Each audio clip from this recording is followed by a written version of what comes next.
assistant principal at a middle school and 50% technology learning coach, which sounds like 3 jobs in one. So hopefully she'll keep her sanity through this. But she and I designed this together, and we've given this presentation at Fall Q and Spring Q a couple of times. So I want to keep her on here since we worked on this together.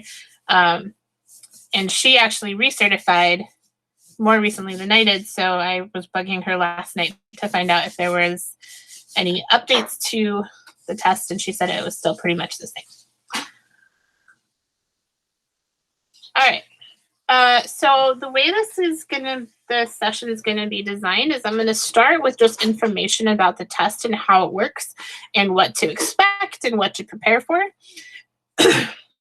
And then we're gonna go through like different tools and see some tutorials and do some practice. So it's gonna be more interactive after I get through the information about the test. So we'll learn about something, and then we'll take some time to practice, and then we'll learn about something else and take some time to practice. So first off, let's talk about the test. So the level 1 certification test does take 3 hours, and you get a 3-hour window, and you don't get to pause it. So if you want to plan those 3 hours as time when you're not going to have any interruptions, that you're going to have time to sit with your computer, and know that you're not going to stop and deal with kids and dogs and whatever it might be. It does take close to the 3 hours, depending on the person. When I did it, I think it took me 2 hours and 40 minutes or so. And then level 2 is the same way, and I think that one took me like 2 hours and 52 minutes or something. It was cutting it real close. I was getting nervous.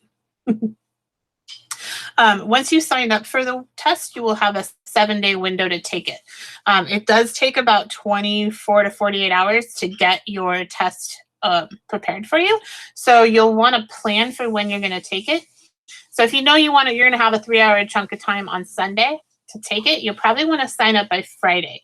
Because if you sign up on Sunday, you're not going to get it open for you until Monday or Tuesday. And then if you don't have time in the next 7 days, you're going to have to sign up again. So if you miss it, you will have to wait that 14 days to sign up again. It does cost $10, but I do have 15 vouchers. So if we have more than 15 people with us here today, I will look at the list of people who signed up first, and then we'll go to them. And there's also a chance that some of those people didn't show up. So then I'll go to the next people. So the way the test is designed is that there is the first part is questions, like multiple choice objective questions, and there's 20 to 25 of those. And those questions are things like, if you were to do this, which tool would you use?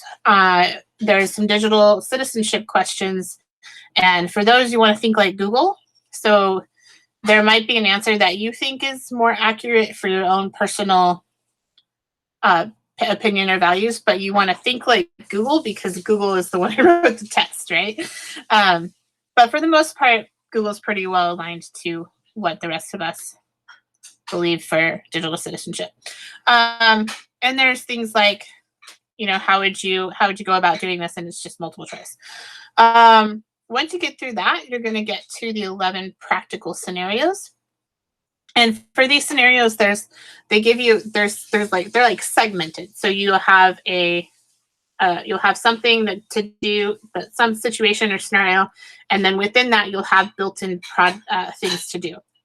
And so I'll give you some examples of what that might look like.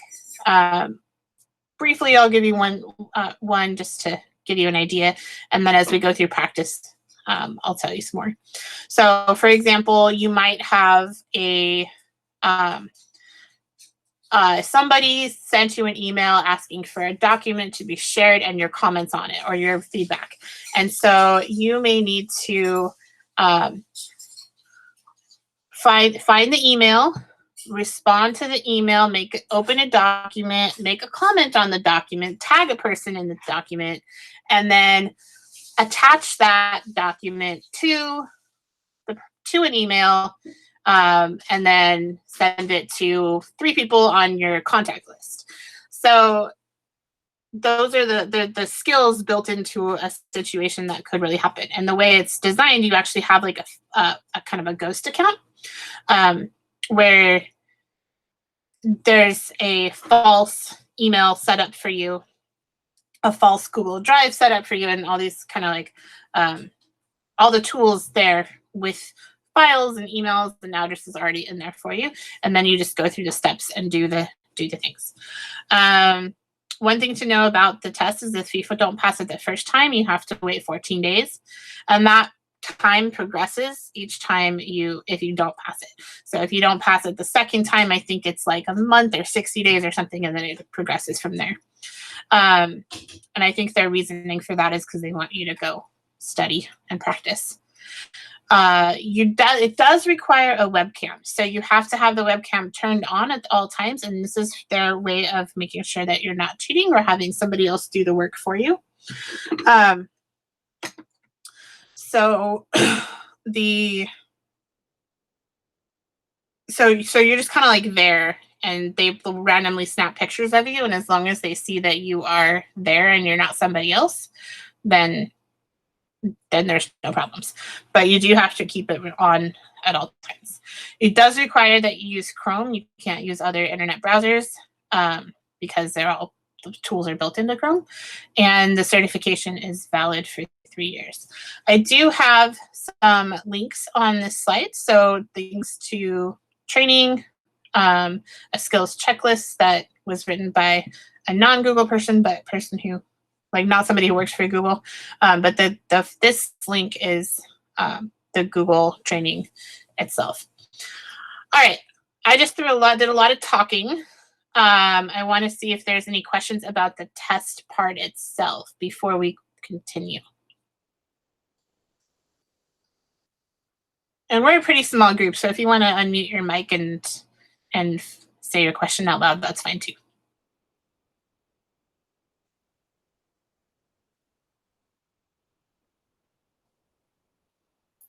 I guess my question is, why would I want to be Google certified?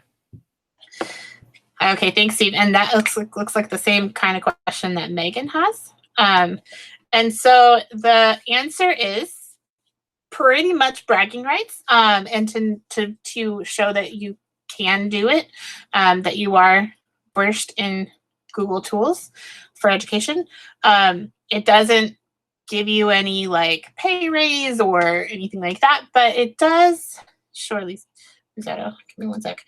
But what it does do is, one, helps you make sure that you're well versed in Google tools because we're all using them, and two, it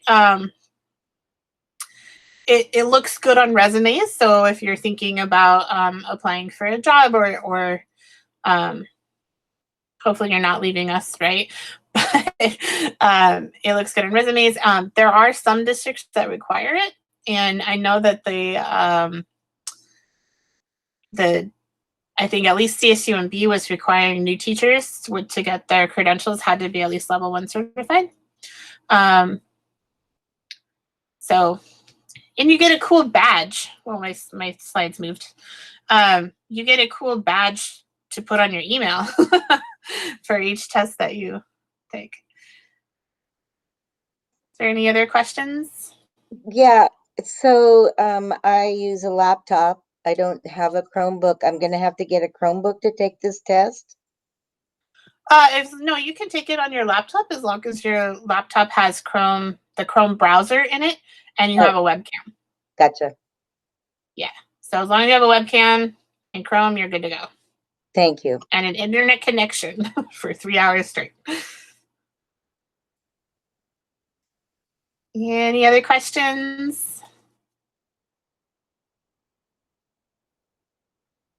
I'll do a countdown of 5, going once. Okay, so we're going to move on to some more practice stuff now. So before we begin, the way this is set up is so that these slides that you have access to now can be used at any time to help you practice, prepare, go back to the links, watch the YouTube videos that are linked there, practice, read the skills, go back. So you have access to these for as long as you want. It also is something where if you're like, I already know how to do that, I want to go try something else, you can skip around to the different slides and the different tools and try practicing something like that. So if you already know Google Slides so well, or Google Forms or whatever, and you don't need to practice, but you do want to go check out more about YouTube, that's fine. You can go do that. The one thing I'm not covering here is Google Meet, and I do not know if that is going to be on the test or when it's going to be on the test, because that is a new tool for Google that came out in this early spring. It became very popular very fast with distance learning. So if it's on the test, I do not know. But that's why I keep kind of adding little tidbits about Google Meet, so that in case it is, then you'll have a little bit of information.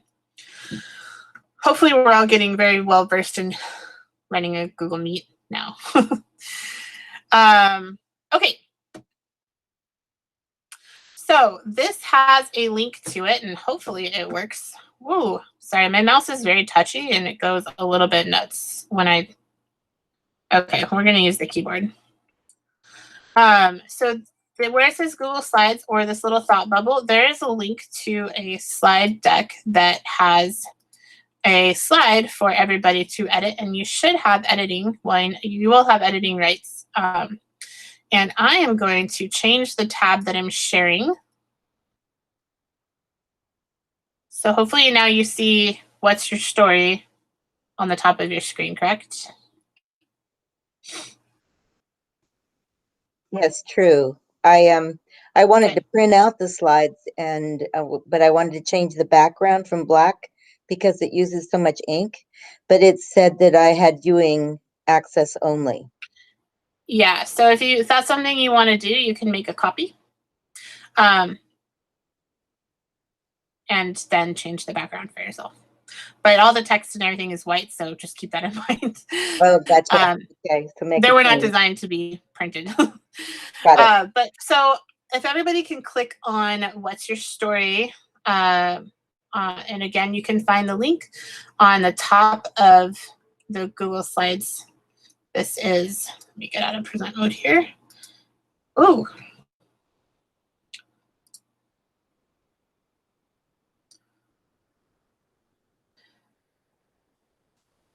Sometimes I think I need to switch my mouse when I'm presenting so that I don't have to fight with it all the time, and just use a $10 mouse that doesn't go crazy on me all the time.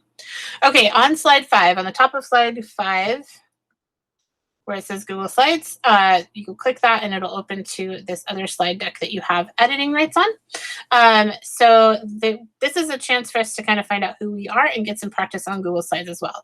So if you look at slide 2, there is instructions there for you. And this is something that you can do with your students as well. Give them a slide deck where each person has a slide that they can edit themselves. So pick a slide that nobody else is on. If you see another bubble or a person on the slide, looks like 3, 4, 5, 6 are all claimed. So if somebody's already on that slide, go to another slide. And then there's instructions for you. First, you need to add your name and title, change the font and color, change the background color, add an inspiring or funny YouTube video, add an encouraging photo or quote, and add a link to your favorite EdTech resource. So, Jennifer, you're on the wrong slide. That's the instruction slide. So pick a slide below that nobody else is on. Looks like 11, 12, 13, 14, those are all free.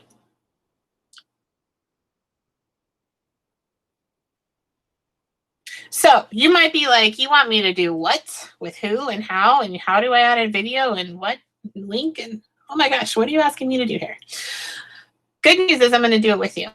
So I am going to kind of talk my way through. I'm going to pick this slide at the end here. And I'm going to just kind of talk my way through it as we go so that if you have questions, you're like, oh, I know how to do all those other things, but when I say I'm going to add a video and you're not sure how to do that, then come watch what I'm doing. All right, so I am going to start by just clicking in this box and deleting the text that is here.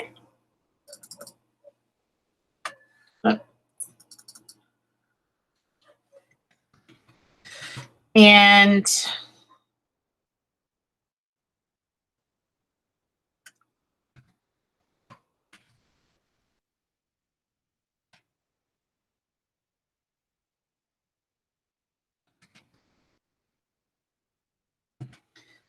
my Twitter handle is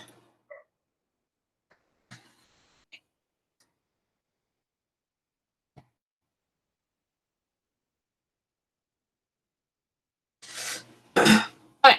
So the next part of the instructions was to change the color and font. So I'm going to take this highlighting off. So click on my highlighter up here and change it to transparent. I'm going to change my background or my font color to, we'll go with this blue. And I'm going to pick a different font by clicking where it says Oswald, because that's what it was on previously. I'm working on a 12-year-old Mac, so iMac, and it's a little laggy. So I click on something and then I wait sometimes. I'm gonna go with this one. Looks good. And now I moved slides. Okay, this doesn't fit. I'm gonna change my size. What I like about what Google has done recently is they put this plus and minus on the sides, so I can change the size incrementally really easily until it fits how I want it, which is nice. All right, the next step, I'll go back to my instructions here, was to change the background color. I see other people already know what they're doing and are changing their stuff right away already, so that's great. So I want to make sure I'm not clicked on any of the boxes, because if I am, the background box will not show up. So if I click in the open space, I see it says background here. So I'm going to click on background. And I could do a few different things. I could choose a color. I could choose an image. I could choose a gradient. I could make a custom color. So I think I'm going to go with a gradient and go with something calming. I'll go with this purple. And I don't want to click add to theme, because then everybody would suddenly have a purple background, and that would be very annoying to everybody else, which happens all the time. All right.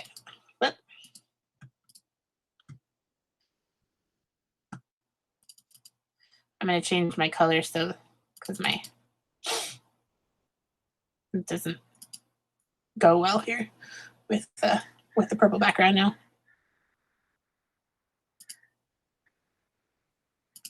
Okay. Next part of my instructions was to embed an inspiring or funny YouTube video.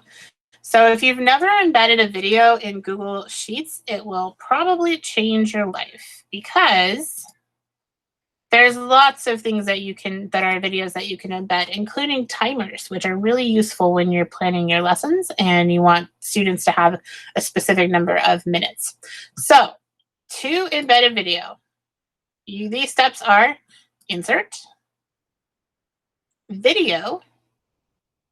So just like you're going to insert a text box or an image or anything, you're going to go to video. And since Google owns YouTube, you have the access to all YouTube videos. And you can also add them by videos that are saved in your Google Drive or by URL. So I am going to add a video. I'm going to look for a video by Kid President, because he's so cute and inspiring. And I did see a keynote from him and the person who makes his videos a few years back. So it always kind of sticks in my mind there. So I found the video I want. It pops it in there. And I'm going to move it to where I want it. Sometimes I just make it full screen because I'm going to be showing it to students and I want it to be full screen. Sometimes I make it small if it's a timer I want in the corner. But I'm just going to pop it into this box that is in the background.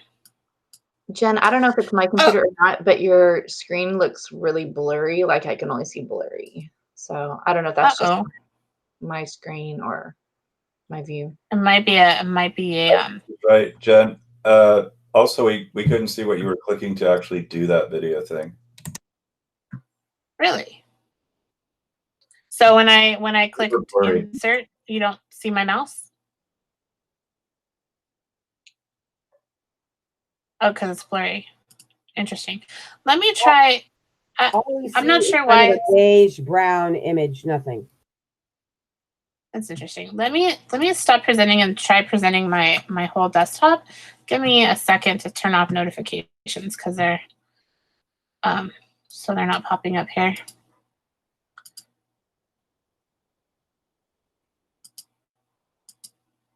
Okay.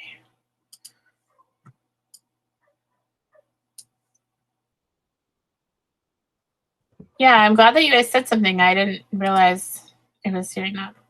All right, you get to see my entire desktop now. Hopefully that will be better.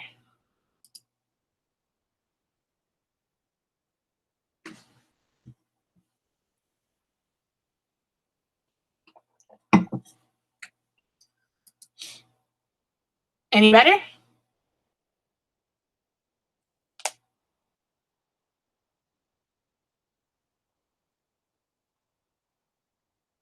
Yeah, that's much better. We can see the screen now, or at least I can. Okay. Who is the one that said that it was blurry? Are you able to see it better now? Yeah, I was. Yeah, I did a thumbs up. If you click present, it will just make it bigger so we can see it, I think. Yeah, well, because I'm working on it, so if I click present, then I wouldn't be able to work on it. True. So I was demonstrating what to do. So I'm going to go back and I'm going to take this video I just put in off and do it over again so that you can see. Because I know that inserting video is not something that everybody knows how to do. So now you can see my mouse, right? Insert and video. Okay. And so since I already searched for kid president, it showed up the ones that I wanted showed up. So I'm going to choose the one I want. You can do a preview of it. If you click on it, I think you can do a preview. Oh, never mind. Maybe not. You can preview it over here. One of the cool things that a lot of people didn't know is when you insert this and you get this format options, you can actually have it start at a certain time so that if you have a video but you don't want to show the whole thing, maybe you want to start it at 1 minute and 10 seconds, you can change the start time here to 1:10. And then when you play it for the students, it'll start it there and you'll only see the time that you asked for. There's also all kinds of other options as well. Okay. So the other two parts of that assignment were to add an image and add a link. Is there either of one of those that you would like me to demonstrate, or are we good on those? Speak now, or I will move on.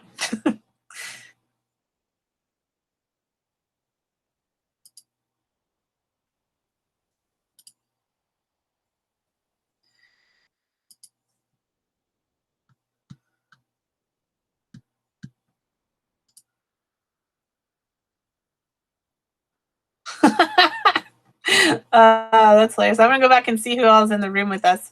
Julie, that is so funny.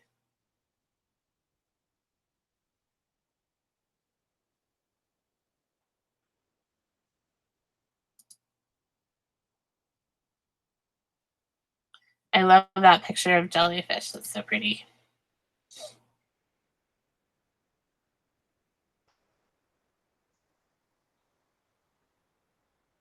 Oh, I need to remember that. Give up everything that weighs you down. Definitely. Oh, look at that puppy. Oh my goodness. So cute.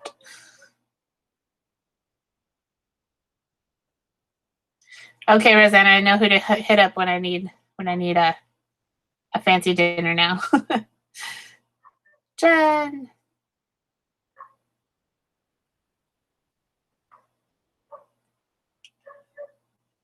Never stop questioning. I love it.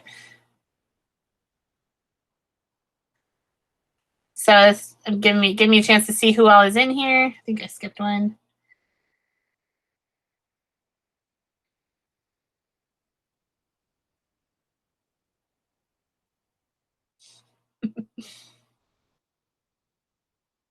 Ooh, Engineering Academy coordinator. I'm so curious to know more about that.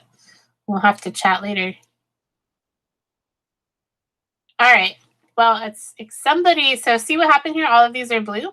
So somebody, when they clicked background and picked that blue, they clicked add to theme.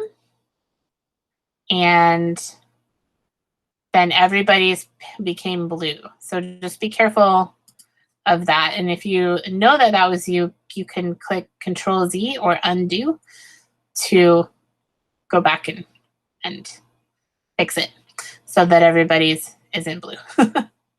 And that is something that's going to happen. You just got to train your students not to do it. All right. Is there any questions on Google Slides or anything you would like me to present on or to demonstrate before we move on to the rest of stuff?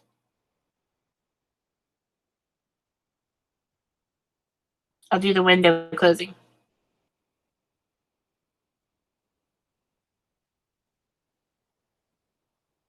Okay.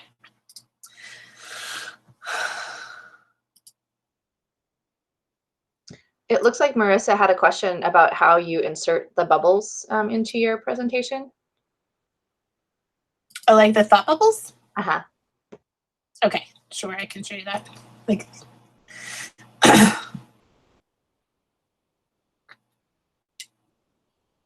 oh, somebody fixed the theme. Good job. Okay, so I'll come put a thought bubble down here on mine.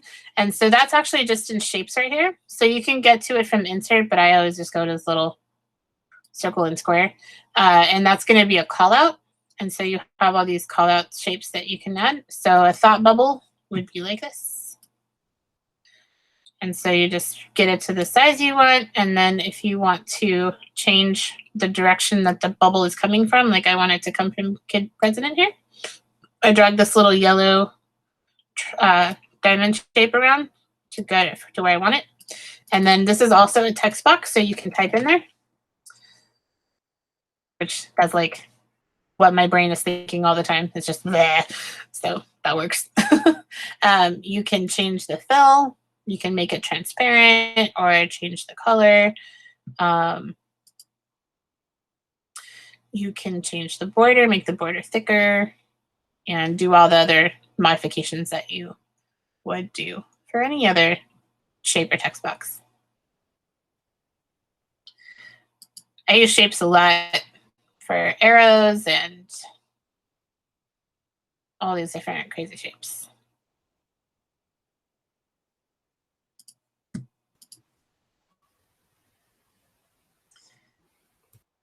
Any other questions?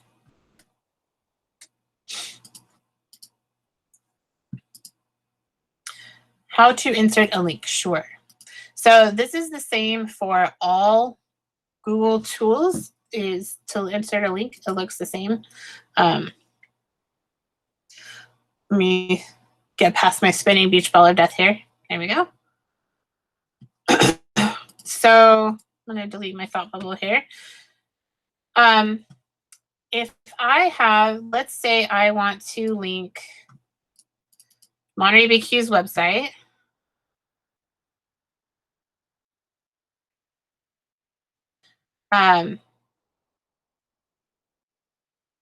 specific, I'll even go as far as to pick a specific page. I'll go to events. Our page is a little outdated right now. We're in the middle of creating a new site, a Google site, so we haven't been updating this one. Okay, so I am going to Control-C, copy this link. And the way I like to do it, you could just paste the link in here, right? And then it just has that, you delete all this text here. And then it just has that the whole address and everything. But what I like to do is actually link words. So I am going to say Ronnie Q is rad. And I want to link just the title. So I'm going to select the words I want to link. And you can right click and click link if you want. Or you can also pick Control K. Or if you're on Apple like I am, Command K. And so I link so many things that I just use Control K all the time. And then since I have it on my board, I'm going to Control V. And then so it's like 3 clicks and I have the link. Click Enter for apply. And it's linked there.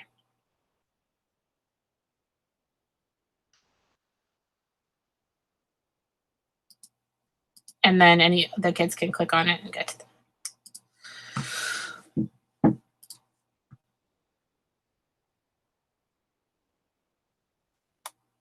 And it is the same shortcuts and methods for all of Google tools: Docs, Slides, Sheets, Forms. Although Forms, you can't do an active link. Okay.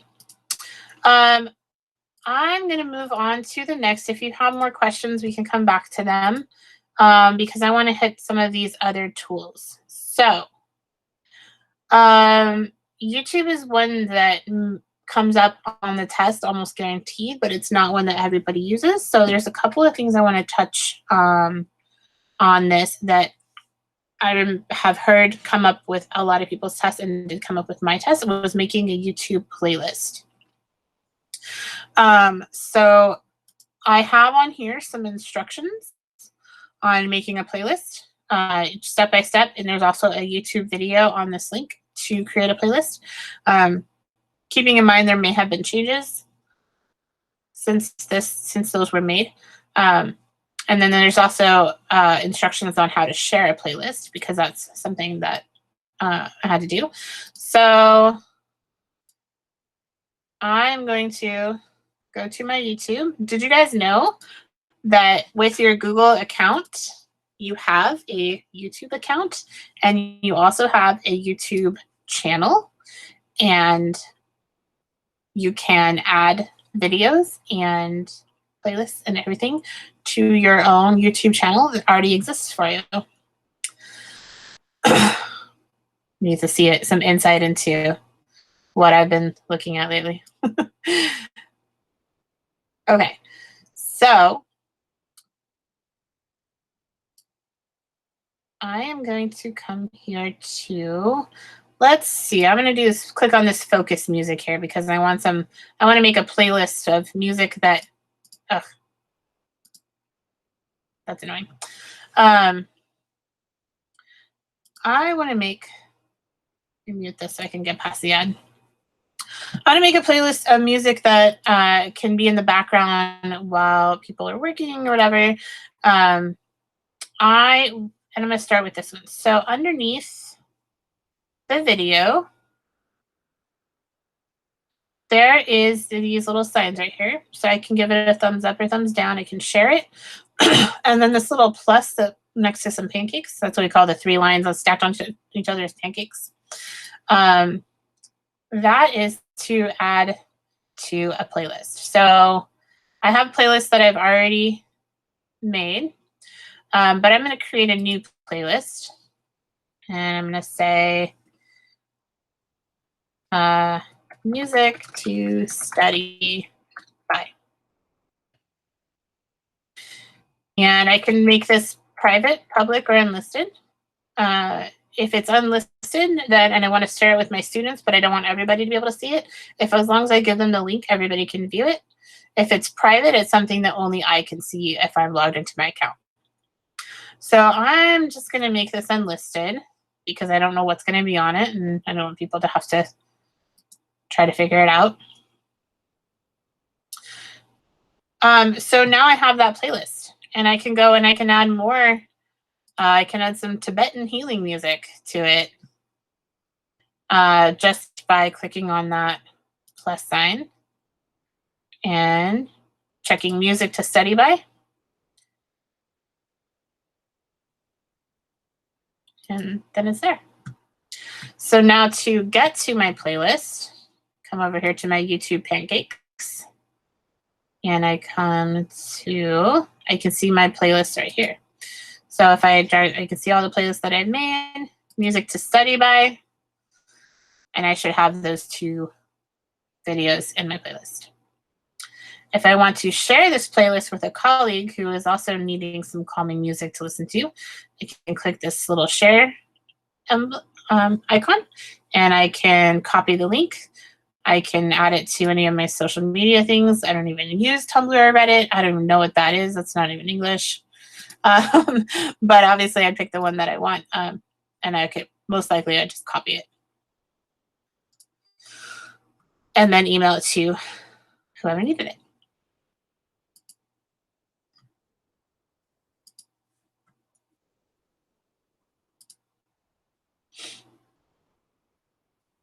Is there any questions about YouTube?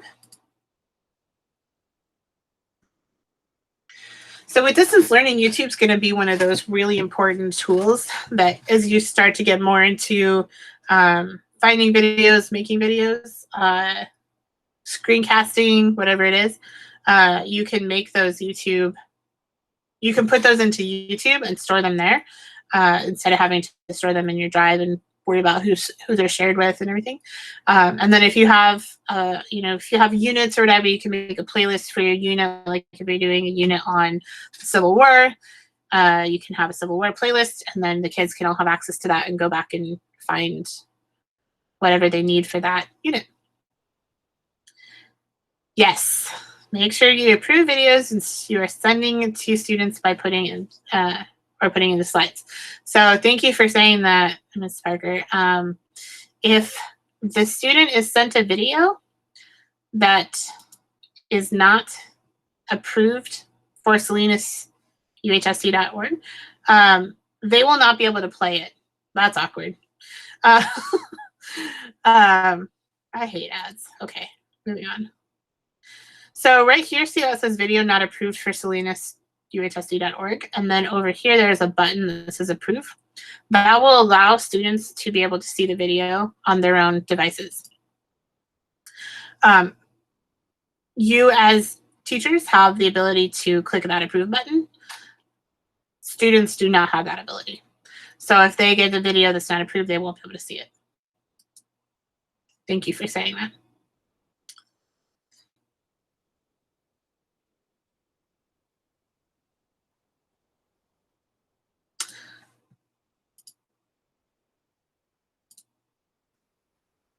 All right.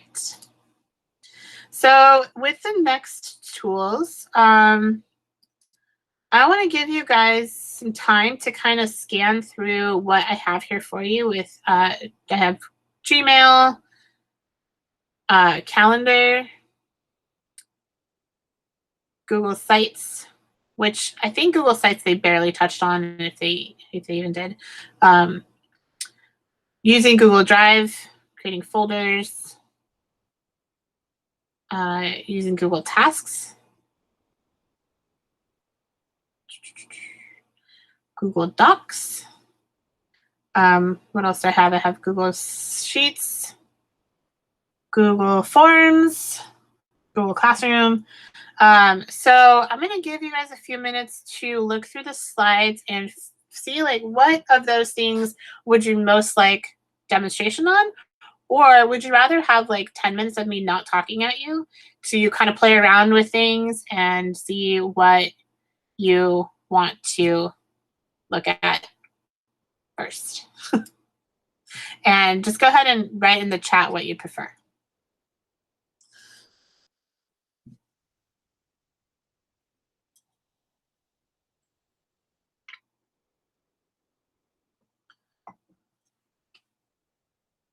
We also, just so you know, do have a built-in break time. So this session goes until 12:15.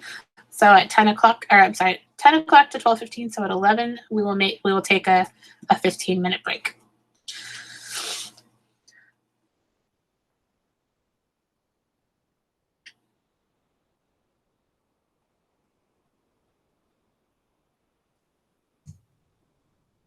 Jennifer, this is James talking again. I have a YouTube channel and Hi, everything, but I missed that part about how to create a playlist. I think that's really valuable. Could you please just kind of go over that again? I think it was really quick. Yes, it's super easy. I appreciate that. No problem. Not a problem at all. I'm Okay, with you, so Jen. what's that? I'm sorry. I just wanted to tell you that thank you, James, because I feel the same way. I'd like to go over it again. Sure. Yeah, no problem. So I am going to pick, I taught science, so I always kind of think in science terms. So I'm going to pick, let's see, geologic time scale.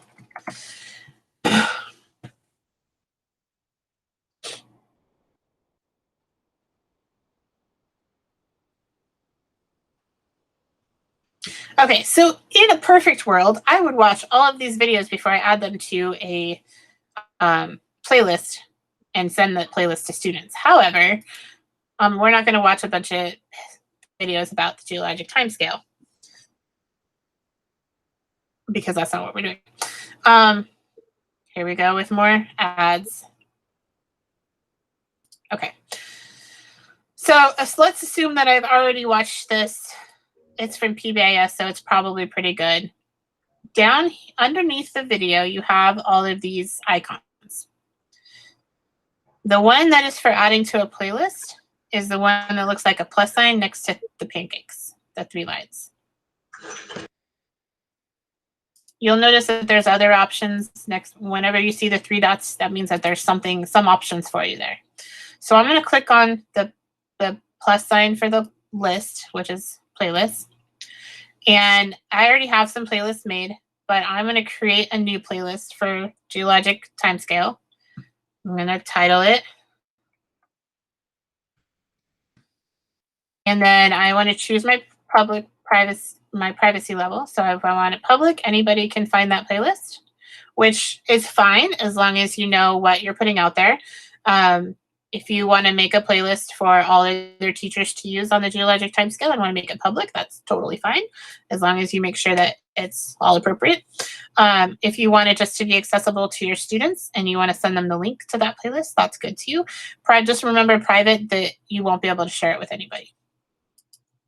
So I'm going to make this unlisted since I have not vetted all of these videos. Any questions so far?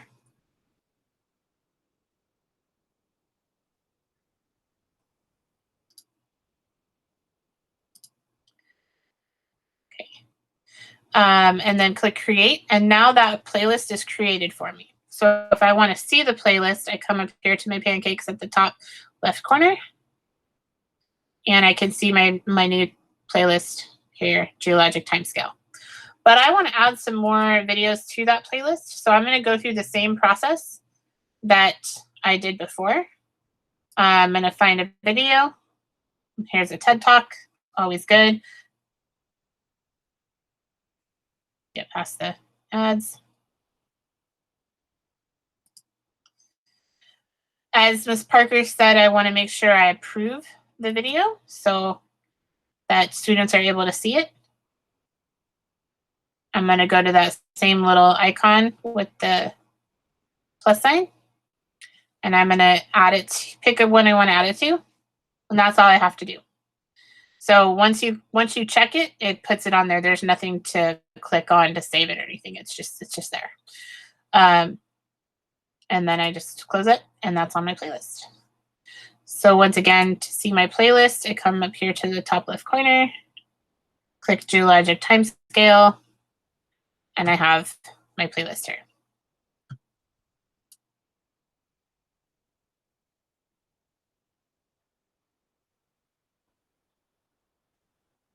Kathy, yes, there is a Google Calendar app on your phone. I use it all the time. So all the Google tools have apps on the phone. So I'm going to stop presenting for a second so that I can show you my phone. Right. Let's see right there. So you have Google Drive, Docs. I think the only one that doesn't have an extension, or I'm sorry, a phone app is Google Forms. So there's also Google Keep, Arts and Culture, Google Earth. Meet has an extension. I have a few other things in this folder, obviously. But Google Calendar is right there. And I probably use my phone calendar more than I use my, well, that's not true. During the summer I did. More than I use my desktop calendar. All right. So before we take our 11 o'clock break, we have about 3 minutes. So if you have any questions that come up for you as you're playing around going through these different tools, let me know. And then I think at 11:15 we'll start with maybe Google Forms.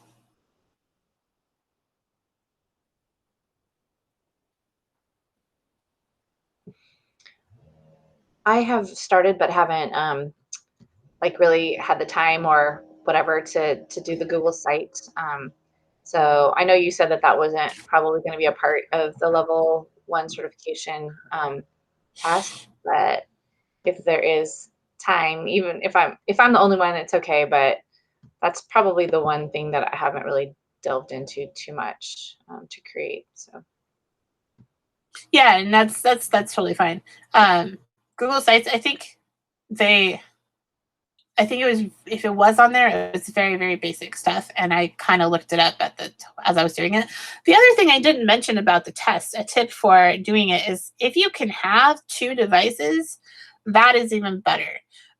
So the way I did it is I had my laptop and I had my Chromebook and they're right next to each other. And so I think I was doing the test on my laptop, but I had the Chromebook logged in and it was right next to me so I could look things up.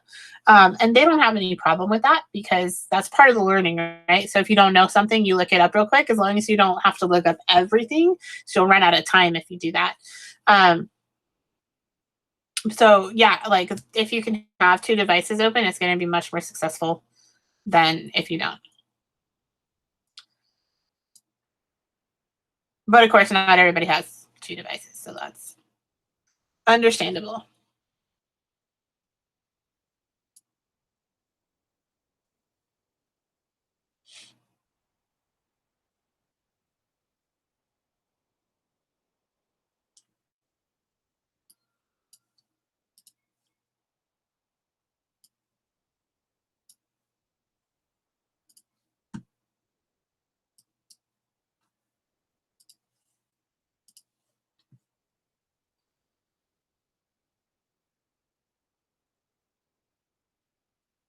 Hey, I just saw we had a new arrival, so I'm going to put the link to the slides up here.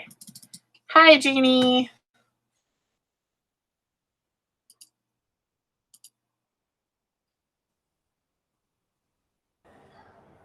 Hi.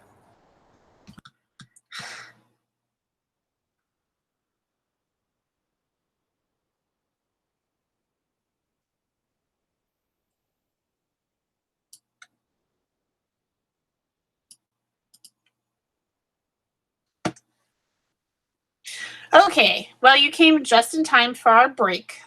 So we're going to take a break until 11:15. So go get some coffee if you need it, get some fresh air, run around the block, whatever you need to do.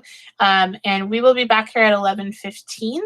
I will make a quick form. I think that would be a good way to judge what to spend our time on for the next hour. So I'll make a quick Google form for you to fill in when you get back from your break about what we want to spend the rest of our time on. And I'll see you at 11:15. Should we just stay logged in and just like walk away and come back? Yeah. Just mute you turn off your camera and your mic, and then come back when you're ready. Okay. That's what I'm gonna do. I'm not gonna sit here for 15 minutes and staring at people's icons.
Hey Jen, sorry, this is Julie.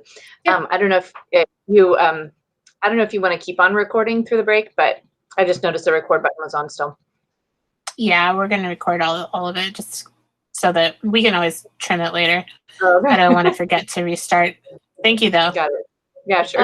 Actually, that's a good point. Let me think about that. Wish I could pause recording. Yeah, I'm just gonna keep it as 1, and then I can trim the middle later. Yeah. Thank you, though. That's easy to do. Yeah. I totally get the forgetting to restart the thing. Yeah, because then it's also, if I don't, it's gonna be in 2 files. So, because then I'll restart later. It'll be another recording. Oh yeah, good point. I think. Yeah. I think. Okay. The recording part is new to me, so I'm not entirely positive. But I went through this training with Brianna, and never went through I never took the test, so I didn't get the certificate last time, or the gift certificate to go take the test last time. So I'm like, well, if I just do this again, maybe I'll get the certificate to go take it. But anyway, yeah. I didn't. Yeah, I know. I didn't realize it was just $10. That's not like a huge amount, but anyway. Yeah. Hey, money is money, you know? It's always an incentive to actually go get it done. So there you go. All right. I'm going to put a link in the chat.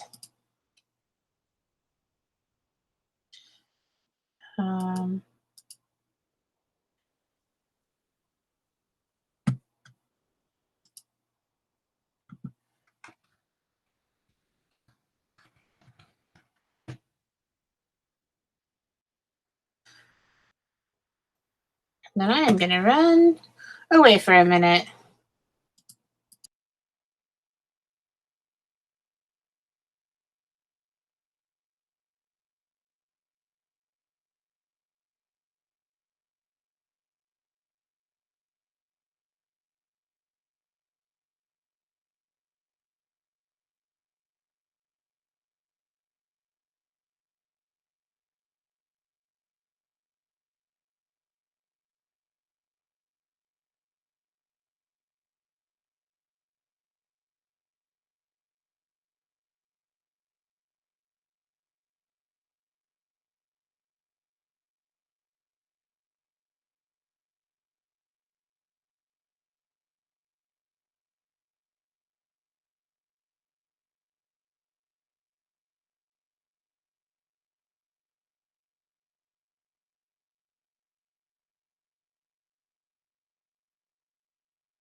All right, are we all back?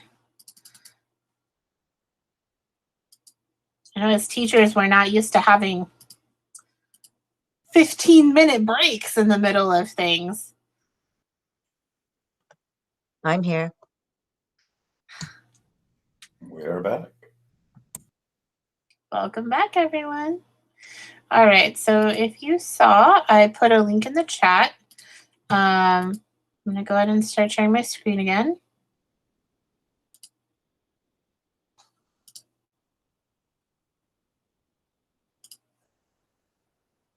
So I'm going to try just sharing a window. So, and let's see if it's not blurry like when I shared just the tab.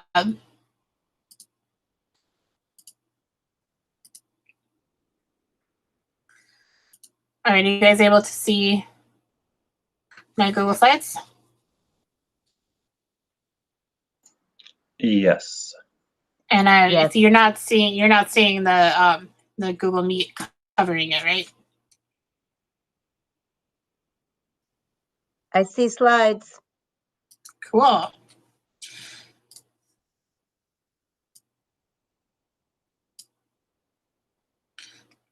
So this time I chose to share a window instead of a tab or my whole screen, hoping that one, it would be less blurry, but two, I would be able to see the chat this way so that when I'm in full screen presentation mode, I can still see our Google Meet, which I have in a different window.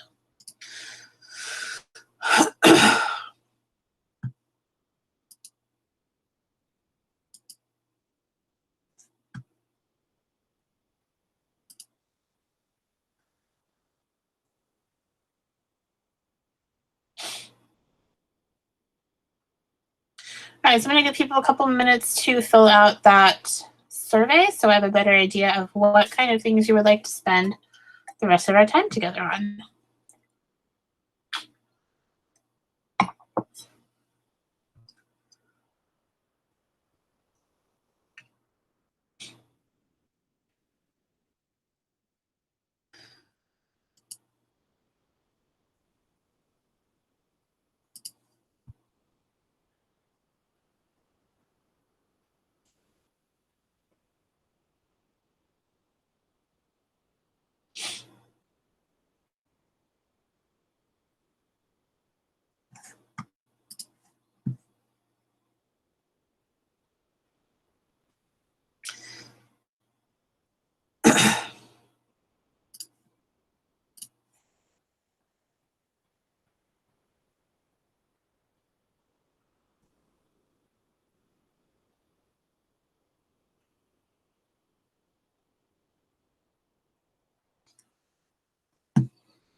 All right, so it looks like we have a good majority of us who have answered.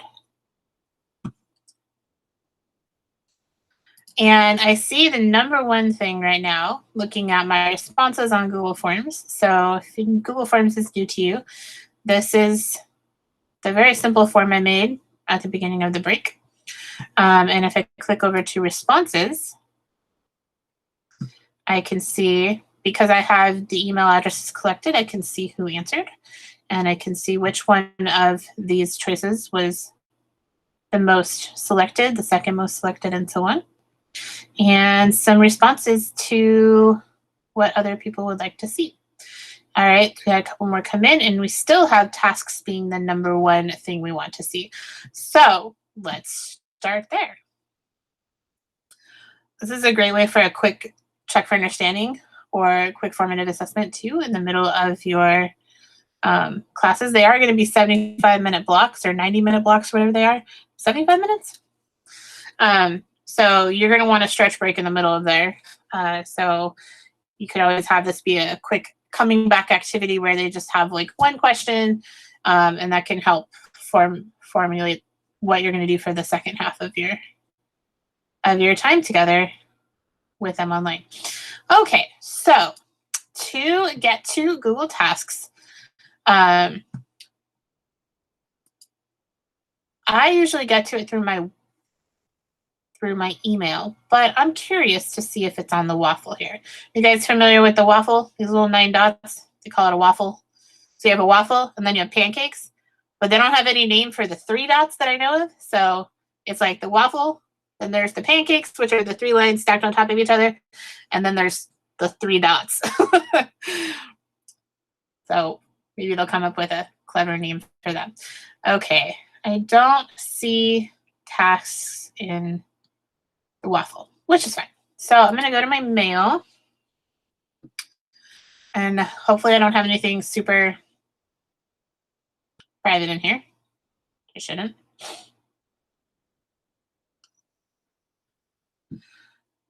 I haven't checked my email since before we started at 9:30, so we'll get to see how bad it is. Maybe, if it ever loads.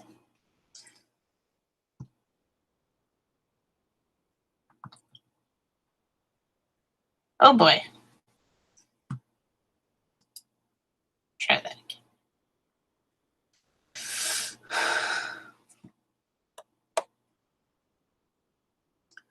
We had a little lag today. My goodness. There we go. Oh, good Lord. 21 emails. I had 2 this morning. That's cool. All right. There's a fly driving me crazy. So tasks is this little icon way over here on the far right. You have these shortcuts here. We'll call them shortcuts to calendar and keep and task. And I believe you can actually add more shortcuts with this little plus sign.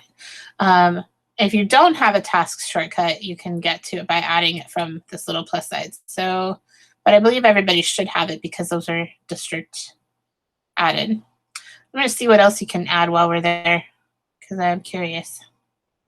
Of course, I'm curious while I have a lot slow internet, so that's cool. All right, just kind of curious. All kinds of apps. Okay, not going to worry about it. Okay, so I'm going to click on tasks right here, and it's going to pop up a list of things that are basically it's like a to-do list.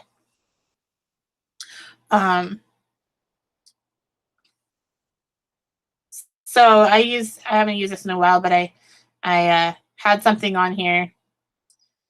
I believe this was actually shared with me by somebody else. But I can add the document that I was working on. So if I want to add a task, I just click the add button. What do these 3 dots do? Always find out what the 3 dots do. Okay, so I'm going to add a task, and I need to work on my presentation. So Google Pres for new teacher orientation. And I want to, I could add, I could change it to a list. I could add another one if I wanted to. I need to give it a due date. I need to have this done by Tuesday. Let's say I need to have it done by 10 because I have a meeting then.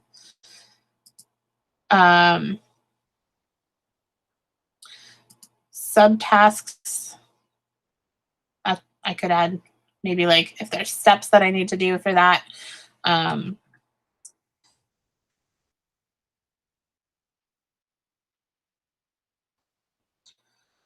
Oops. Okay, classroom and G Suite. Okay. Details is where I could add a link to slides or something that I'm working on. If I have one, I don't really have one that I want to link right now, but I could add the link later. to slides, and then I could hyperlink that. And so that's that. Make that go away.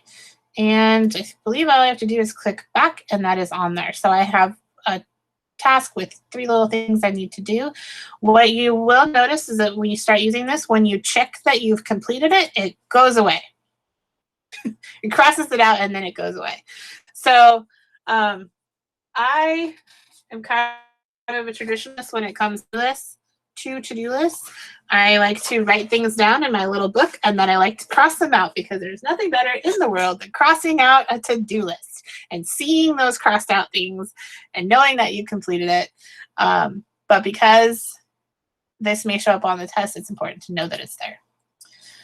You could have different lists. So this could, if I had something I needed to do for a particular school site or something, I could make a new list and organize in there. So I don't know, maybe I'll start working with that more. I haven't decided. Any questions on tasks? Pretty simple.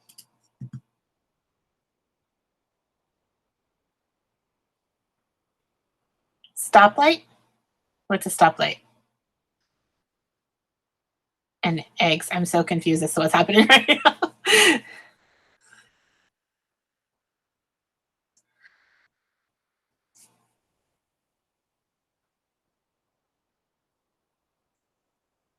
James, what do you mean by stoplight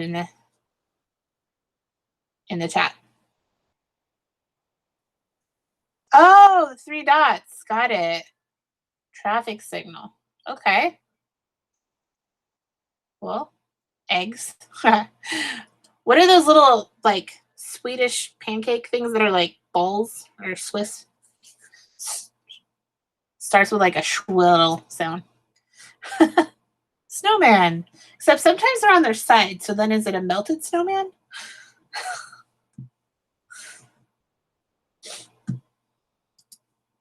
All right. Any questions on tasks?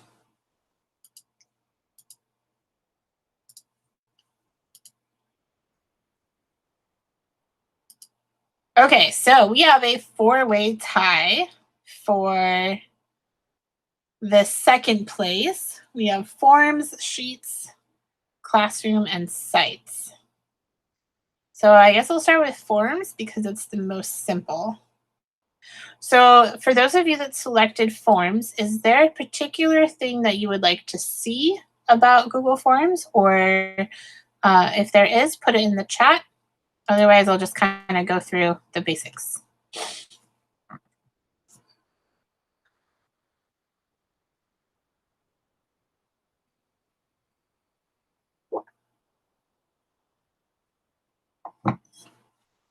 Okay, any tricks that might not be obvious? I like it.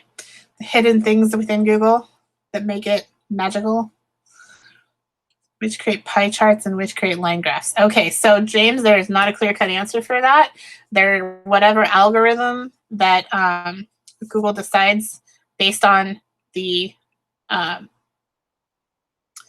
type of answer. So one of the things that kind of annoys me about it is that if I have students with the same first name, like if I have 2 Daisy, that was a popular name. If I have 2 Daisies, it'll see that there's a multiple entry for Daisy, and then I'll have a line graph of all of the students' names that are all 1, and then there's Daisy with 2. Like, really? That's not what I need.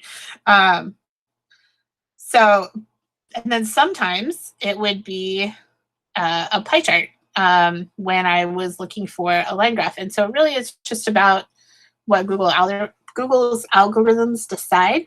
I do know that if you have a box question, so you'll see that when you look at my form, this was selected as checkboxes so that you could select more than one option, that it will give you a bar graph versus a pie chart. Whereas if I asked you like which site you were from and there was only like the 9 or 10 choices or whatever it is, then it would probably give me a pie chart.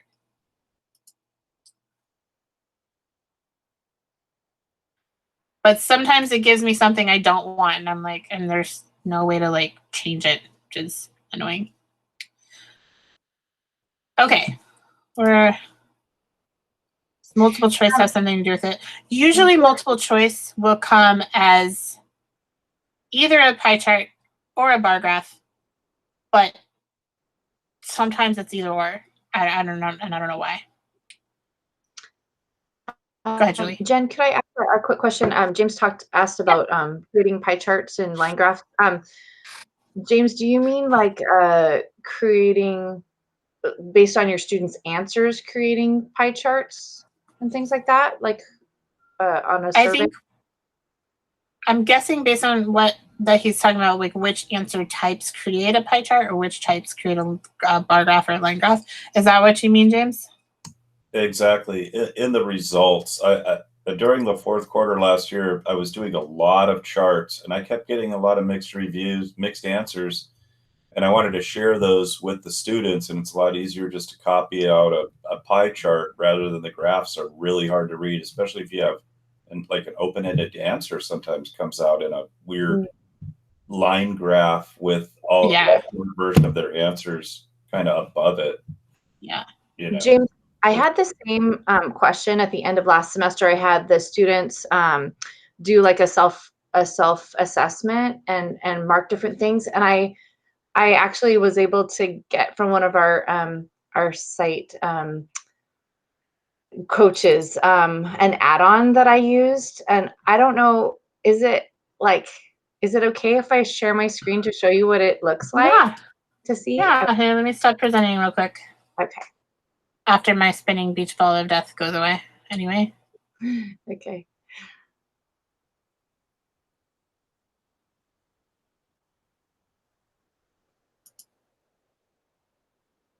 So what's the add-on called? It's called, it's kind of funny actually. Okay, hold on. It's called, hold on, I have so many tabs open. Okay, I'm gonna go here and then I'm gonna share this screen. Are you able to see, do you see proficiency self-assessment block 4? Yes. Okay, so this was a Google form that I created, and it has, you know, these questions. I embedded these rubrics, and I asked students to, you know, answer. I gave them blocks to answer, and I actually had them fill in some long answer and short answer things as well. So then when I clicked on my responses, up here in the corner where it shows add-ons, this add-on is called Advanced Summary by Awesome Table. It's a really ridiculous name, but when I click on Advanced Summary by Awesome Table, it hold on, open and edit summary. So it's going to what do you call that? Formulate or create a table, and so it's asking me what things I want to include and not include in my responses. And then when I open the summary at the bottom, it is going to create pie graph and other. And I think there's one that's like a cloud. When it's a long or short answer, it creates a word cloud. Okay, cool. So I'll show you what it looks like. Mine's spinning too. Okay. Oh gosh. Sorry. I'll log in. I like the word cloud feature already. That sounds really neat. Yeah. For the grr. Sorry, I didn't realize it had logged me out. Okay.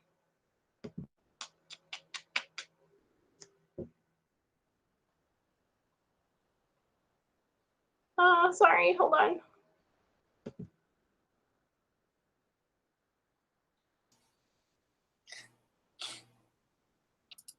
Well, Jen, you're not the only one. It's all good.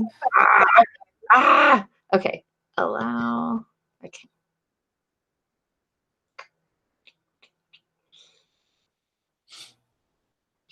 I guess it knows I haven't used this in a few months.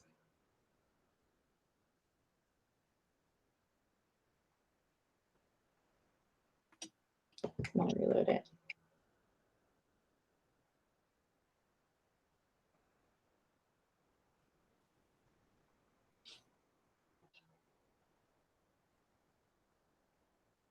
Ah! I don't know what's happening.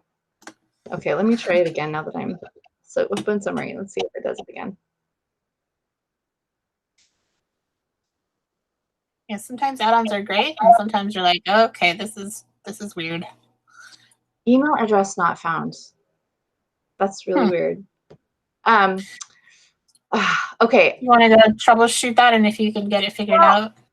I think yeah, so I'll stop sharing my screen, and I actually took a I snapped did a Screenshot? I did a screenshot of the responses, and I showed them to my students. So if I can find that, it must be I don't know if it's because my students' emails have changed or what the deal is. The reason why it's not not happening right now. But I will find the slides that I created with it, and then I'll show you what it looks like. Sorry about that. No worries. That's okay. Yeah, I can guarantee you the add-ons will not be part of the test because they're usually not made by Google. They're made by third parties. But it's always good to like learn about ones that are going to be really helpful for us. So thank you for showing us. It's okay. Okay. So we had a request for, let me go back to the chat here. Type math equations under options, and then any tricks that might not be obvious. Okay, so let me share my screen again.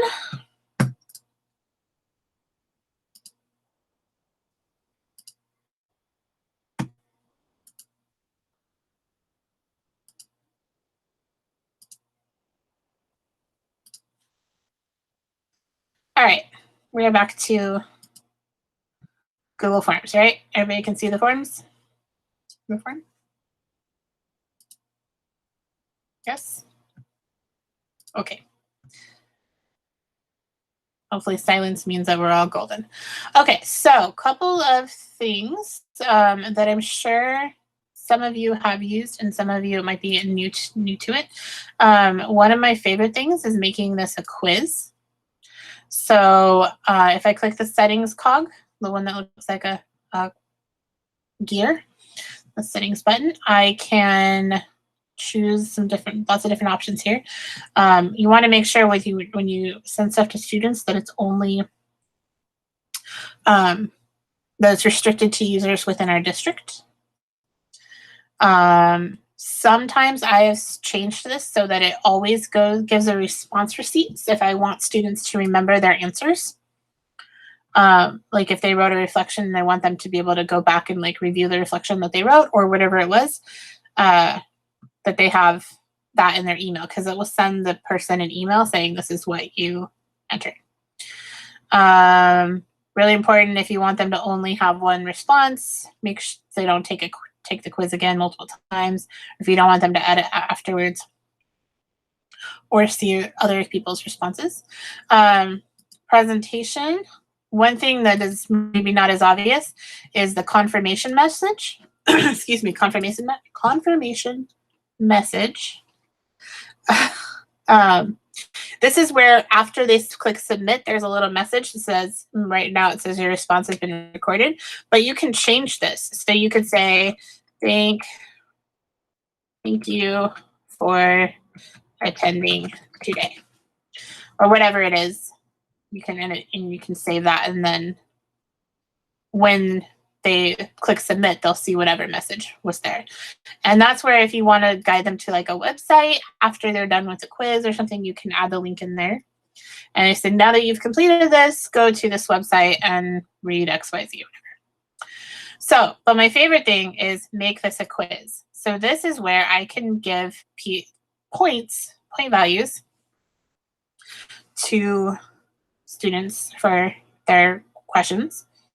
One of the things to know is that if it's a written response, it's something you have to grade, but it's pretty easy and intuitive to grade after the fact. But if you have it where they immediately get their answers or their results after they submit it, it will look like if it's out of 10 points and 6 of them were written answers, but they got all 4 of the multiple choice right, then it would look like they only got 4 out of 10. And then they're like, but Miss Rogers, oh my God. And then you have to run. Guys, don't freak out. I got to go grade that still. Excuse me. You can choose whether you want them to be able to see afterwards if the point values, correct answers, and missed questions. One of the things that I used this for, is having the missed questions and correct answers for, is to give them immediate feedback. So if it's not a multiple choice, but I wanted them to be able to see what the correct answer is to give them feedback after the fact, I'll show you what you can do there. So I'm just going to go ahead and turn this on as is, make it a quiz. And now you'll see this pops up now. So I can have an answer key. And I can, let's say that there's only 2 correct possible answers here, which obviously there's not. And I want to give this a point value. If I click add answer feedback, it's going to pop up this little thing here. And for incorrect answers or correct answers, I can have different feedback. So incorrect answers, for this I might be like, all answers are correct. Let's learn all we can. I could add a link or a video that could help get them to the correct answer. And so this could be really good for intervention if they're missing the key information there, and you want them to review something on a reading or watch this YouTube so you can get the correct answer. Correct answers is you can leave feedback, great, or whatever. So what that would look like when they finish and they click submit, they would see this feedback based on if they got the correct answer or the incorrect answer. Another way that you can do this, if you have something like this where you have the open-ended answer, you can leave answer feedback that has the correct answer to it in your words. So one of the things that students might see with this is they, like, if I answer the question in my own words and their wording is very close to my words and they're like, but it says I got it wrong, Ms. Rogers. Why did it say I got it wrong? It's like almost the same thing you wrote. And then you have to remind them, Google doesn't grade those. I have to go and give you a score for that. So if it's close to what I wrote, then you're probably correct. If you wrote something completely different, or you, God forbid, wrote IDK on there, which drives me absolutely crazy. If you're gonna write, I don't know, don't be lazy and write IDK. Anyway. So if it's something completely different, like if I said that animals, or something about the animal kingdom, I don't even know, I'm just gonna write something. I'm just gonna leave it like that. And they wrote something about the vertebrates or invertebrates or something, then that's not the right answer. So then they would want to go and, maybe look at that feedback and be like, why did I get that wrong? Or, oh, I wasn't even close. And then if somebody was to submit now, they would be able to see their responses. Let's see if I can do that from the preview.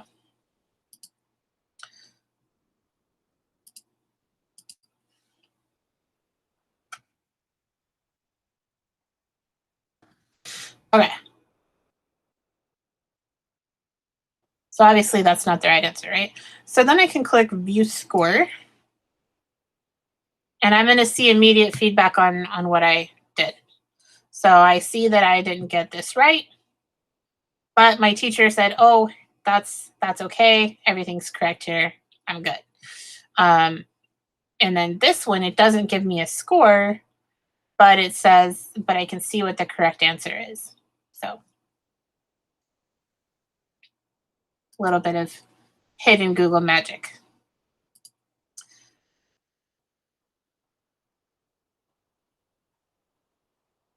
Cool, Julie. Is there any questions about anything that I just showed you?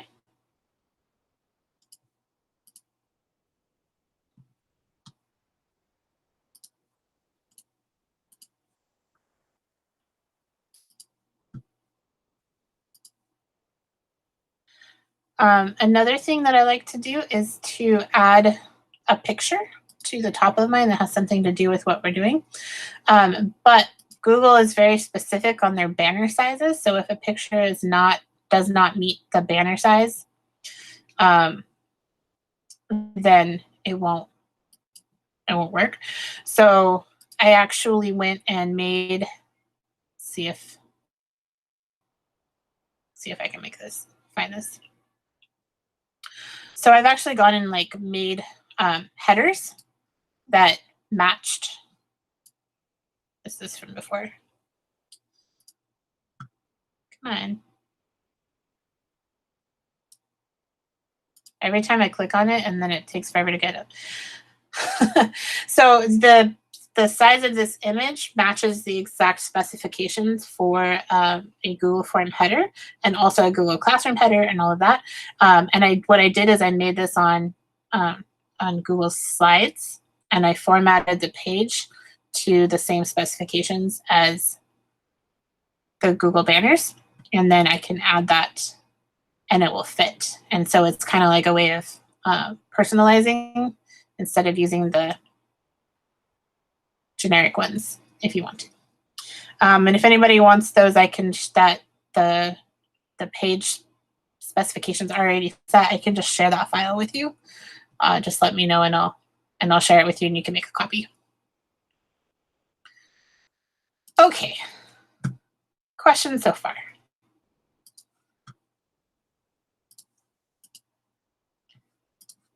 If I can get my drive to load, it should be pretty quick to share that with you.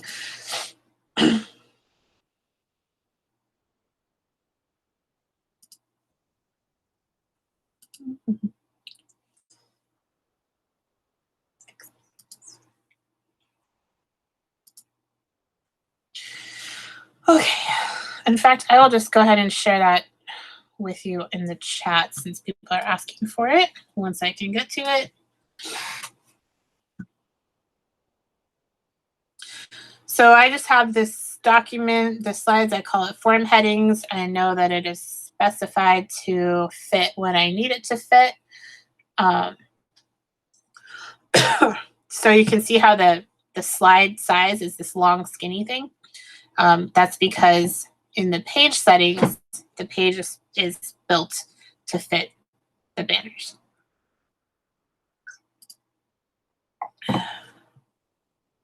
Thank you, James.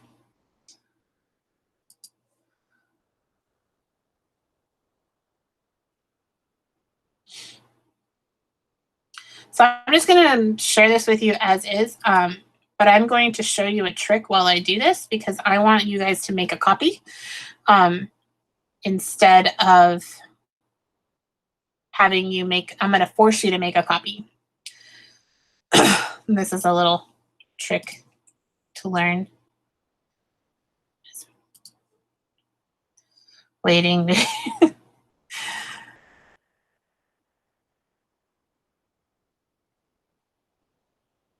Okay. So I'm going to copy my link here, and I'm going to show you what I do to get the link to what I want it to say. And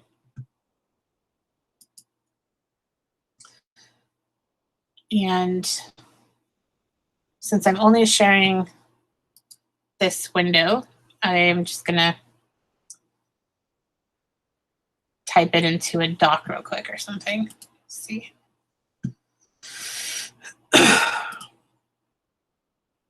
You could just link this however, but because I would want to link it in the chat, but I don't, but I'd have to change my screen sharing right now. And so this is just seems easier.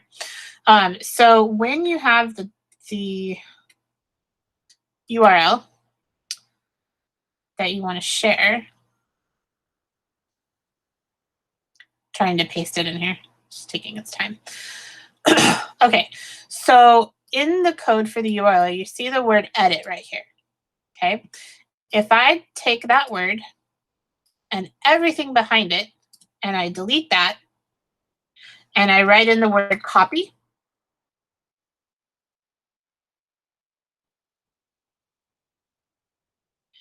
that is going, that changes the link so that now whoever I share this link with, and I'm going to share it with you guys, it's going to force you to make a copy of that document instead of having to open with the view only settings. Then you will have your own copy of it. So there's a little trick for you.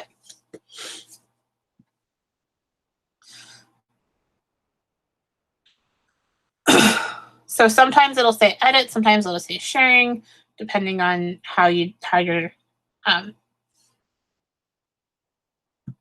what setting you have the link at. Excuse me. So now you have your own copy of my form headings, and you can delete whatever is there because it is all stuff based on what I've been done myself. That is probably not specific to your needs. And some of it is things I got from other people and just didn't delete. Okay. Any questions so far? You're welcome, Julie.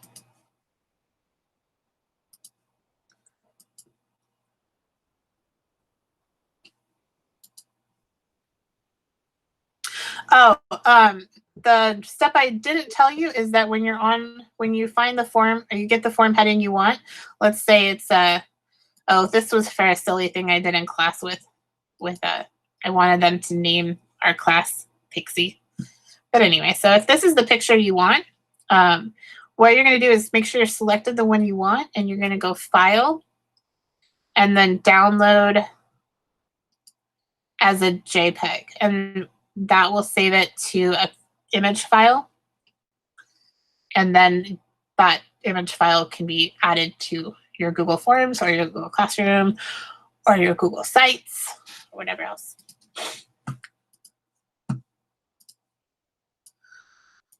Okay.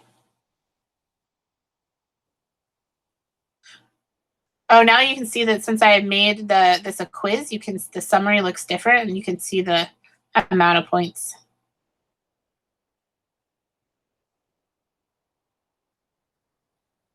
Scored. Okay. So Google Sheets and Google Classroom. Oh, we have Google Sites, and so we have a Google Sites now. So we have about 20 minutes left. What are the different URL tags? Present, edit, copy. That's a good question. Jen, did you get that that thing I shared with you to just show real quick? Oh, let me check. It's in my email. Thank you for reminding me.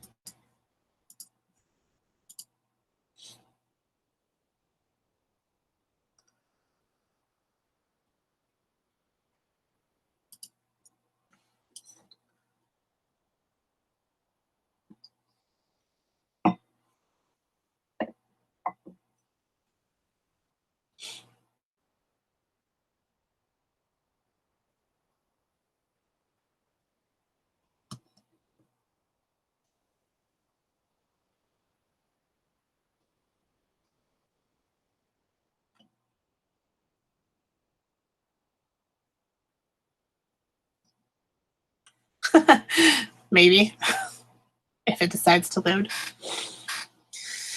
Oh, I can't wait to get a new computer.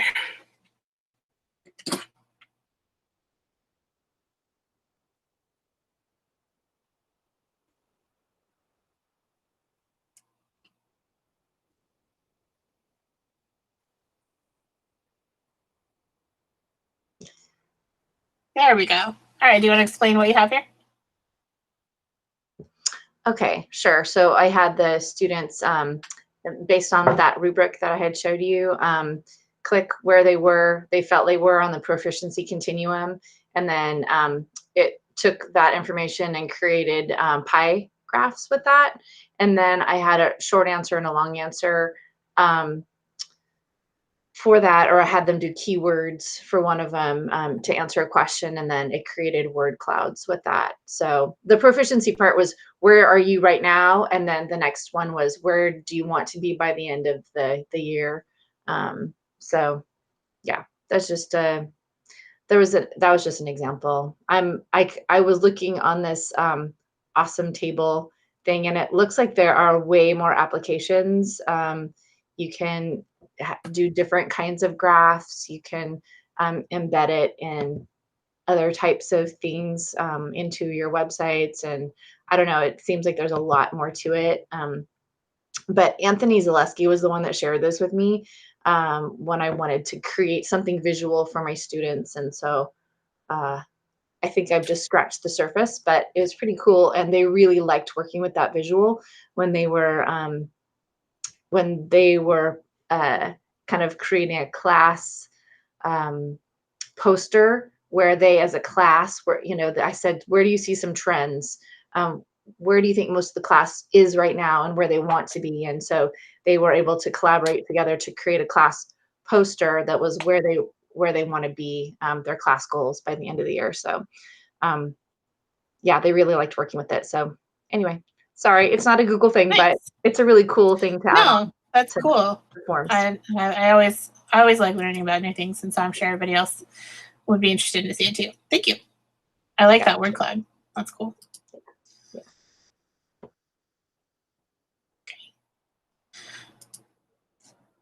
All right.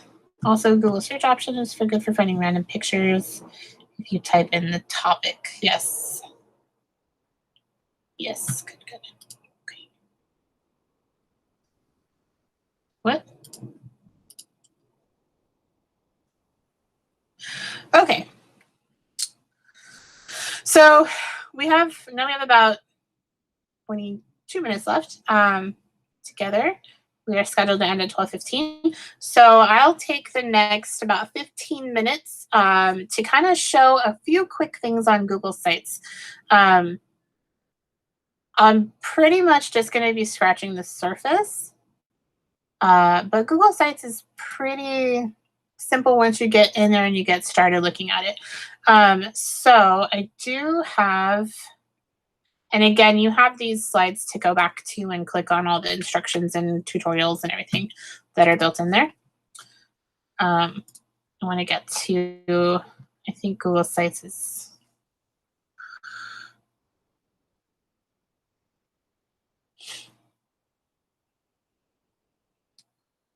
so what you can't see on my side is I'm actually scrolling on my mouse to get down, but nothing's happening.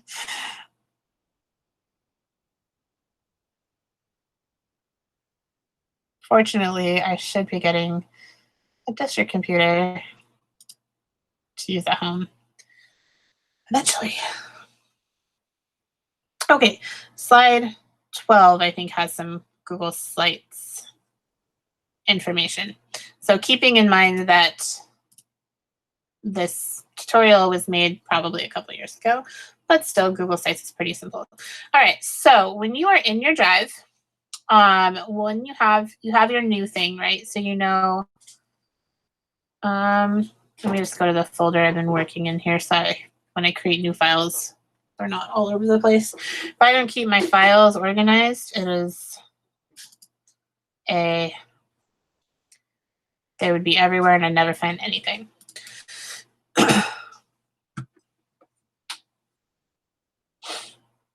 Just see the back end of my workflow here once it decides to open.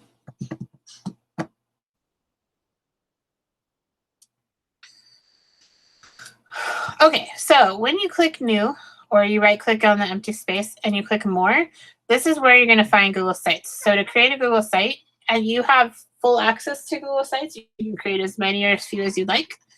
And as long as you create them or you give people the opportunity to edit, you You can edit all the ones that you create, but nobody else can unless you share that. Give them editing options, just like you would with Google Docs or Forms or Slides.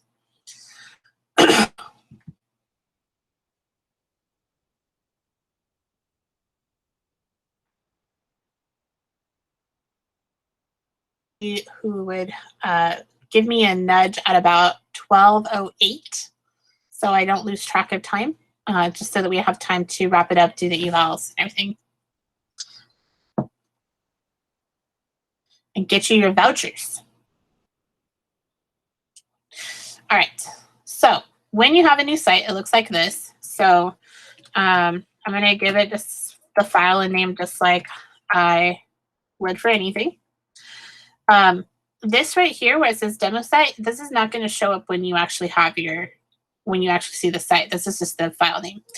And this is what you would see. I'll put a smiley face so you can see the difference on the back. So a couple of things within here. Whatever you are working on is going to have a blue box around it. And you'll also see options on the site. There's not a lot of options for the title, just because we'll see when I pop up something else. So let's say I want to have this layout here. It's going to pop in. You can see it has a couple more options. I can duplicate it, or I could change the background, things like that. So coming back to the title banner, I can upload or select an image if I don't want this boring gray background. Just for the quick sake, I will pick something that's in the gallery. This looks nice.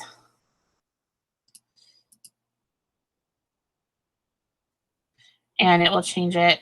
And then I can change the header type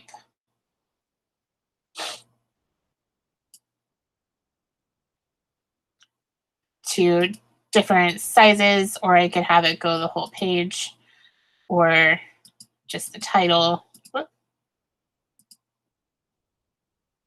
without a banner, but I'm just gonna stick with banner.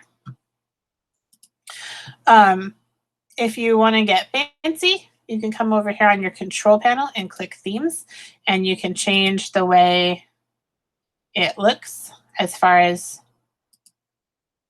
this, and you can change the colors.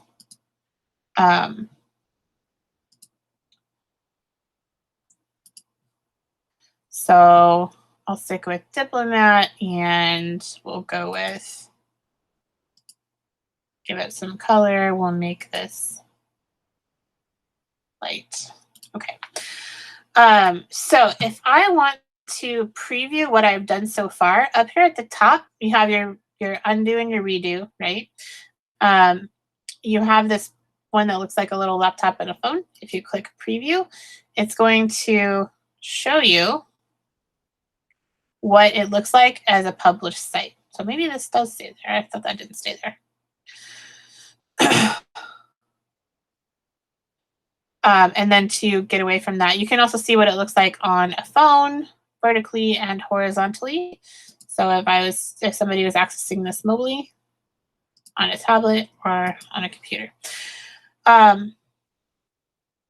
you can. This is not published yet, so I couldn't share the link yet. But if I had it published, I could share the link with anybody I wanted to. I can share with other users, and this is where I could give people editing access to this site. And then there's settings, which gives you lots of different options. So you can play around with those. To add content, I want to be on this insert. So if I wanted to insert, I already chose this layout. It popped it up here. And this is where I could add a link or a video or a picture, whatever it might be. So let's say I want to upload something from my drive here.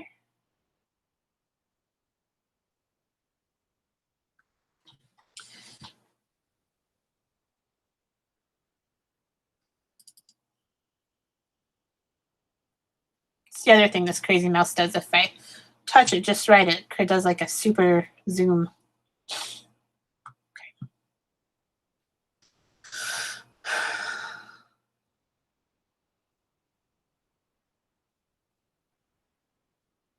Okay. I'll just enter. I'm gonna enter the slideshow. So it's gonna put I can put the whole slideshow in, and then when people are looking at this on the live site, they would be able to scroll through it like they would on any slides. And I could say, give it a title.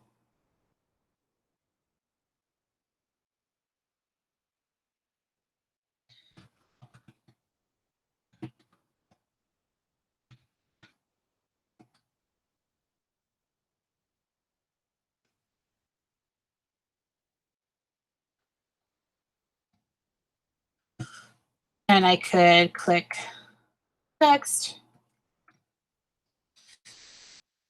And so now I want to see what this is going to look like. I want to click my preview.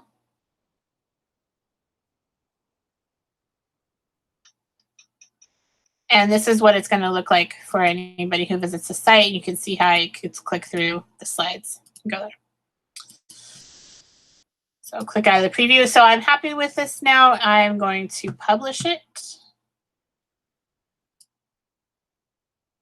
So I click publish up in the right corner. I don't want to take this web address, so I'm going to make it real messy because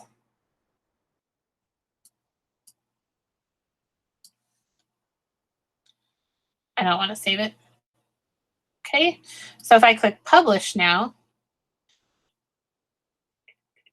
I can now get the link from here and copy it and send it to you guys. And yes, Jen, you could publish it after you send it. So I'll show you, edit it after you publish it. So now that I published it, I can publish it a bunch of other times. Doesn't even matter.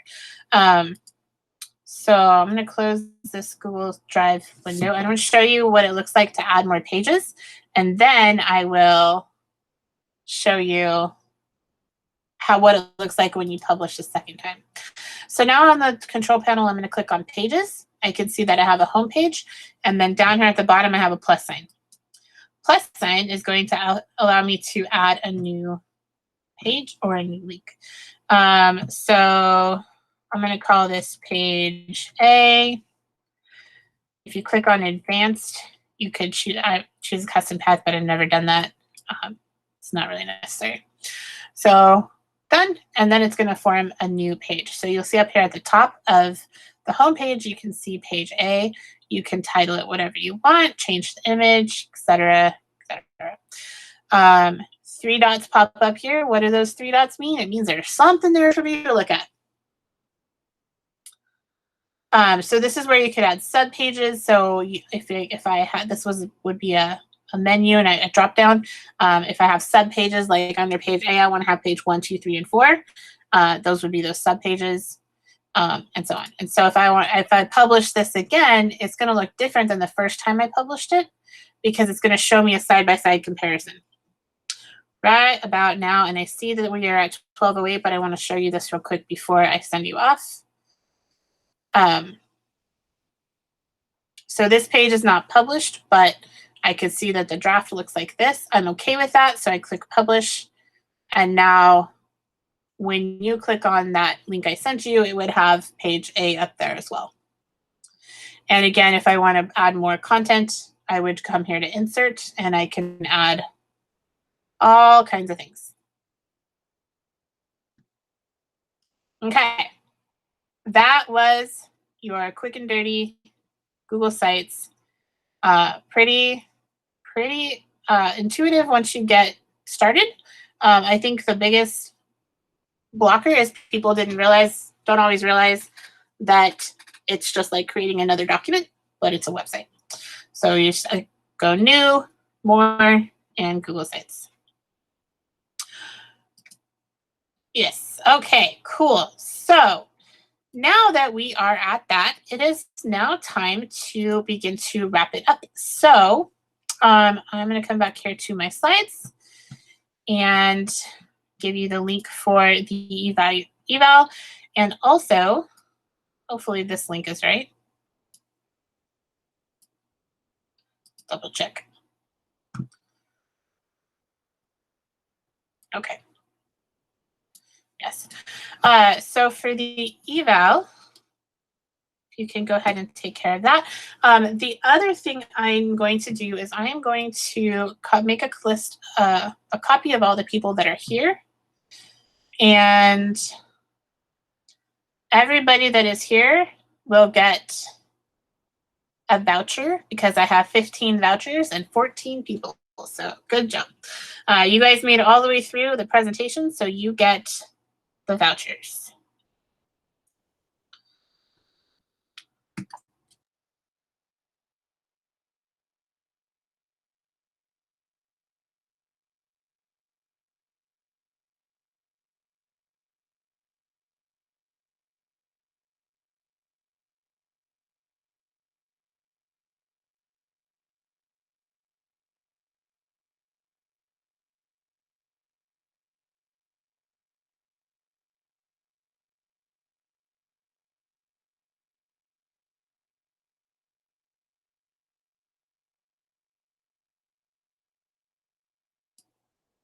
Sorry, we're back. I pushed the wrong button.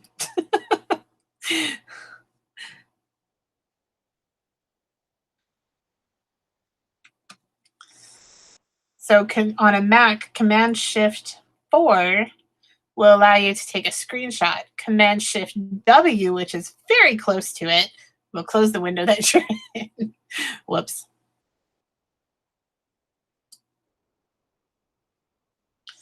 Okay.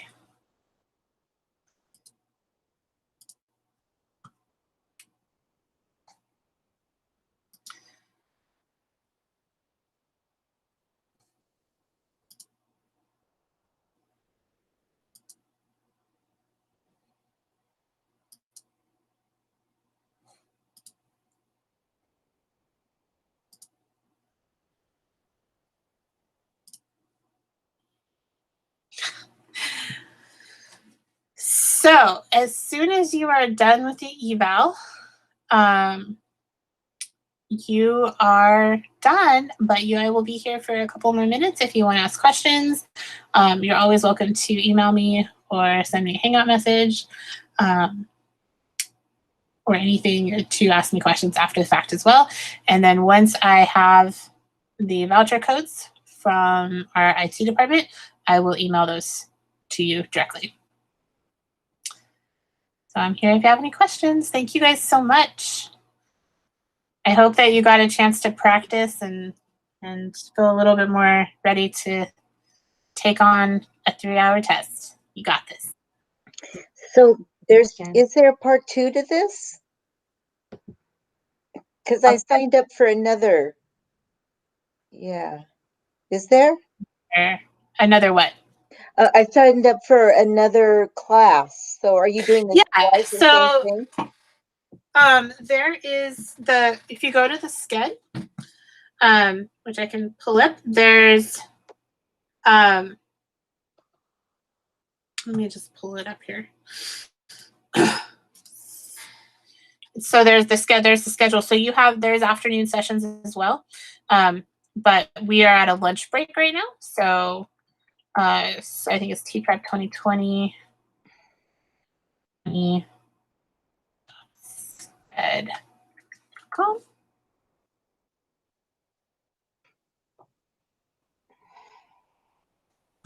So this is what your schedule looks like. So you signed up for, it doesn't show, it's just show earlier events. You signed up for this 10 o'clock one, which was 2 hours. But you probably also signed up for something at 11:15 or 2:30. So whatever you signed up for, you just go to that one and it'll have the video stream link for you. Got it. Okay. Thank you. And you're welcome. And where again is the evaluation? It is I copied it into the chat and then I closed the whole chat. So let me recopy it for you. Okay.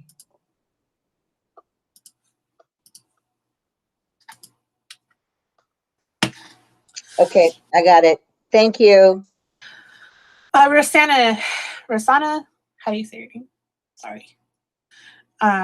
For Google Classroom, we are going to be, for new teacher orientation, we're going to be doing some training on Google Classroom, which we're going to be recording and making available for everybody.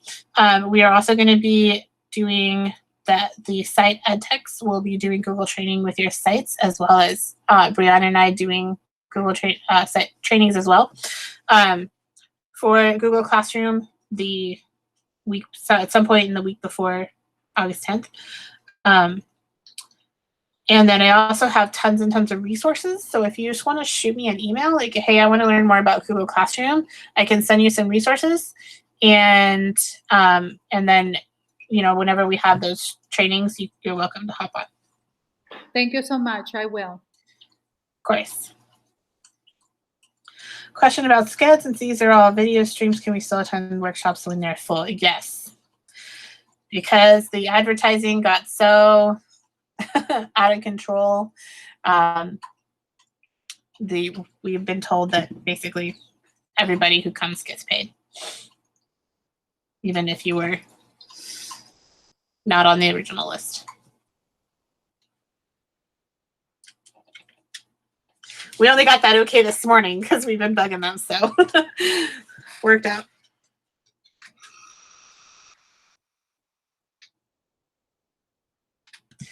All right, I'm going to stand for about 1 or 2 more minutes if you have any last minute questions.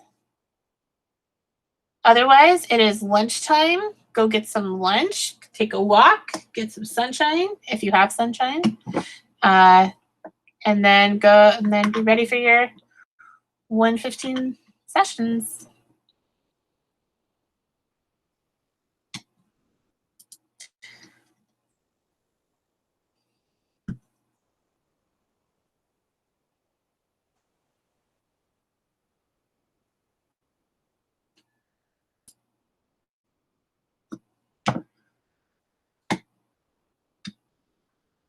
All right, Jennifer, you look like you're the last person, so I